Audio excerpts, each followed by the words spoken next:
Well, good morning. I have to say, I gave this talk to my 3 girls last night, and I'm not nervous anymore because they are the biggest critics. My 2 words of advice or things I could change were, I say y'all too much, so be prepared for that, say y'all. And the second one was my teenage daughter thought I should get my hair highlighted before this morning. Not possible. So here I am with my roots and everything, but that's okay. Hopefully that will make all of y'all feel more comfortable. Well, I'm so excited to be here again this year. Hopefully everyone here got at least a few hours of sleep last night. You all look like you did. First, before we get started, I feel the need again this year to let y'all know the things that I am not, before you hear the things that I am.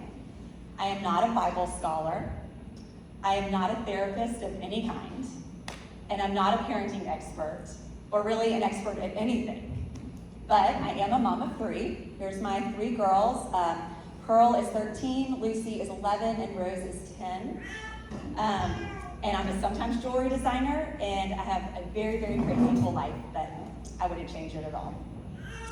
So many of you might have been here to hear me talk last year, but if you weren't, I shared the first 43 years of my life. Shared every single interesting story that I have. Seriously, like all my interesting stories. And I even thought of giving the same talk this year, but instead I'm just going to do a little bit of review and then continue on in this past year. So last year I focused on God's goodness, and I highlighted Romans 8:28 and Jeremiah 29:11. In Romans it says, "And we know that in all things God works for the good of those who love him, who have been called according to his purpose." And in Jeremiah, "For I know the plans I have for you, plans to prosper you and not to harm you, plans to give you a hope and a future." So last year I spoke on how we need to question what is actually good.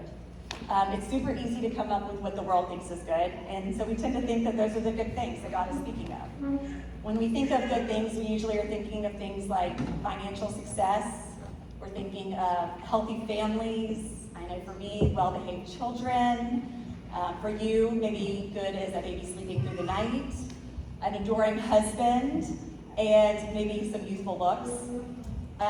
And if you're like me, you might not have been completely changed by my talk last year, and you might still have to remind yourself that these are not the list that God has when he says that all things will work together for good. I continue to remind myself daily of what God's good is. God's good is furthering his purpose through us. So I'm going to say that again. God's good is furthering his purpose through us. So that doesn't mean that this list that I said are bad. They're actually amazing things. We all want those things. But that's just not what God is promising us here on this earth. So last year, I shared some stories throughout my life of how I could see God's goodness. Some of them were really joyful stories, some of them were painful stories, and some there are stories where I still am not sure what the good was in the story. I spoke of my husband, Nick, which I guess you're supposed to be married to a Nick to speak today. So I spoke about him and how we met when I stalked him on a retreat. And we went on to marry each other after knowing each other less than a year. I shared my parents' love story about how a Jewish girl and a Gentile boy met in Atlanta and got married against all of the odds. They had so many struggles in their marriage and struggles with their children, all before my mom became a Christian when I was a child. Then I talked about experiencing a real-life miracle when my mom made it to our wedding after battling lung cancer. She made it to our entire wedding celebration, and after our wedding, she was never able to leave the house again before she passed away. It was an incredible miracle. I also filled you in on Blue Bro, my small jewelry business, and how it started. That is a really fun one because I've never been creative in my entire life, like never. Could barely draw a stick figure. I admire all kinds of artistic people, but just have never had it. So it was just such a gift that God placed in my lap, and He's just given me this very open-handedly, and I have taken it as a gift and just enjoyed doing it along the way. And then finally, I shared about how our family came to start fostering. At the time, that was the place that was the most messy in my life. It's where I still had not really seen God's goodness. We were still grieving because when I was here last year, our foster daughters, Yana and Leah, had gone back home right before I spoke here. And we had had them for over a year and a half, or almost a year and a half, so we were grieving at the time. So I had the best time sharing with y'all last year, and I sat down, and Melissa looked at me and said, "Oh, I hope you'll speak again next year." Y'all, panic. I was like, wait, how can I do this again? I just literally shared everything that has ever happened to me in my life. All my material, just use all my material. And y'all might not believe me, but seriously, for the next 6 months, when it felt like God was up to something, I was like, wait, is God doing this so I can talk about it at MOPS? Seriously, for 6 months. Really. So, what to talk about today? So I figured I would ask my friends, what should I talk to young moms about at MOPS? Some of the answers were, maybe talk about raising kids and how you're trying to do things a little differently in your family, even if they aren't the way of the world. I was like, oh, this is a good one. I started looking at Romans 12:12. Do not be conformed to this world, but be transformed by the renewal of your mind, that by testing you may discern what is the will of God, what is good and acceptable and perfect. Y'all, I even had a title for this talk. Do not worry or be conformed. Is it possible? I was proud of that one. But then I thought about it, and I didn't think I could do an entire talk on my daughter being upset for 2 years because she was the last one to get a cell phone. So we had to move on. Another idea was to encourage you to be laid-back parents. You know, don't sweat the small stuff, relax, enjoy this stage, enjoy your children. It's just a stage, it'll get better. So kids, it's okay for your kids to play outside and just be kids. But then I remembered when when people tell me that I'm laid back, I still can't tell if it's a compliment or more of an insult. It's usually when my kids are running through the neighborhood without adult supervision, or when I was giving this last night and my daughter said, oh, isn't it also when we were little and running around without shoes? Yes, it was. That's when people would say I was very laid back. So my other idea was to encourage moms of little ones that it gets so much easier when you come out of the weeds. This I completely agree with, but I just didn't think I could do a whole talk on it. So it does get easier.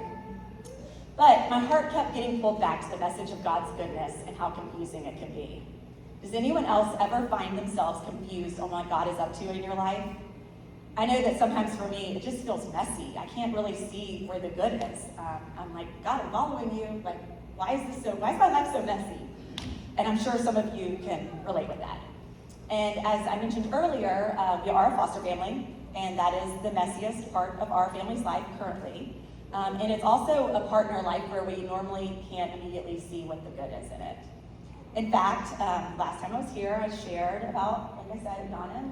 No, that's my parents, sorry. I was supposed to show this when I was talking about my mom leaving the last time the house on our wedding. This was her at my wedding with my dad. They have a beautiful 40-year love story. Okay, here are my girls with Yana and Leah. And as I shared before, they went home right before I spoke last time. I spoke about how they were our very first call that we got when we got certified for fostering after doing a 1.5-year process. We got the call, we were only going to take one baby under one. And they called and said they had a 1- and 3-year-old, and we said, okay, let's do it. And I spoke about how we had them for a 1.5 years and they went back to their mom. Probably what I didn't go into at the time, because I was trying to look at the best parts, is their mom was not ready for them to come back. She had not done any of the work. She had not done any of her classes. She had not passed her drug tests, and defects. I mean, basically, or they did tell me they were tired of the paperwork. They wanted the paperwork off their desk after a 1.5 years, which is heartbreaking when you're like, no, these are babies. These are kids. This is not paperwork. So we loved them, we tried to do God's will, and we were like, this just doesn't feel good. So we had to come to the conclusion that we just would not know this side of heaven what the good was. We weren't sure if it was about our family, or the good was in our community, if there was good for Jan and Leah, or maybe it was just good for our kids. And that's kind of where I left my talk off last year. I even said, I don't want to wrap this all up in a bow, because life isn't wrapped up into a bow. It can be messy. So, after I spoke, a few weeks after I spoke at MOPS, and a few weeks after Yana and Leah went back, we got a call for a precious little baby boy named Marcin that we nicknamed No. Right? Y'all. See y'all. He was the cutest baby, and my first thought was, here's my MOPS story. Mo is my MOPS story. And man, did I fall in love. And I have a couple pictures. Just he literally stole my heart. Maybe one more. I mean, come on. Okay, so we got Mo, and we fell in love. Or I say we, but mostly my girls, and especially me. It was very different, very scary. I spent a month holding this baby as much as I could and just praying over him. My husband did not feel the exact same way. It was Nick and I's plan always just to foster. We always said we'll foster. Our only caveat was God, if he was calling us to adopt, would have to show us very, very obviously that we were supposed to adopt, and he would have to do it separately. He'd have to show it to both of us in separate ways, and he basically would have to hit us over the head. That's how obvious it would have to be. But I never will forget sitting in a friend's car, Robin, English, she's actually here, sitting in her car, talking to her, crying, pouring my heart out and saying, okay, God's telling me. He's telling me to adopt, and he's making it so obvious. Robin had adopted out of foster care, and I knew she understood, and I had convinced myself, I had convinced everybody but Nick that Mo was my baby and that God had changed my heart. And I just assumed that God was going to work on Nick. That just hadn't happened yet. Y'all, I was stressing over starting over and being the old mom. I was picturing myself with gray hair and a kindergartner. I couldn't believe we wouldn't be empty nesters in 8 years like we thought. And I thought, we're gonna be the family that has the kids at Hurst Ferry Elementary, the very longest. The very longest. And then, of course, I was thinking about how this year I was going to get to come and I was going to get to tell you all about my new baby. But, much to my shock, not my husband's shock, sweet baby Mo, who I was deeply in love with, was not mine. The tears. I have not cried that much or being more broken than when my mom passed away. In fact, Nick still brings it up because he can't understand me from that time period. He just did not understand why I could be that broken. But I really, truly felt like God had changed my heart and put me in the direction of adopting Mo. Well, Mo's sweet great aunt came into the picture. And this is actually Mo on his first birthday with her. She is amazing. She also survived foster care as a child.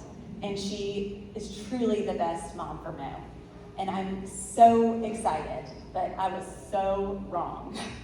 God's plan was to be Mo to be with us for a very short amount of time so that he could go to his amazing aunt, who now is his mother. But don't worry, God was all in the timing. God has an appointed time for everything, which reminds me of his goodness. Because with time, just like his goodness, sometimes we can look back and see what he was doing, and sometimes we can't. Sometimes we can see God's timing, and sometimes we can't. But in our fostering journey, when Mo went back to his aunt, this was actually a time when we could immediately see God's timing. Very shortly after Mo went to his Aunt April, a couple of weeks, we got a call from James, who does placements for Bethany Christian Services, which is our foster agency. I'll never forget, I was at the doctor with my daughter Rose getting a strep test, and James called, and he said, Yana and Leah are back in the system.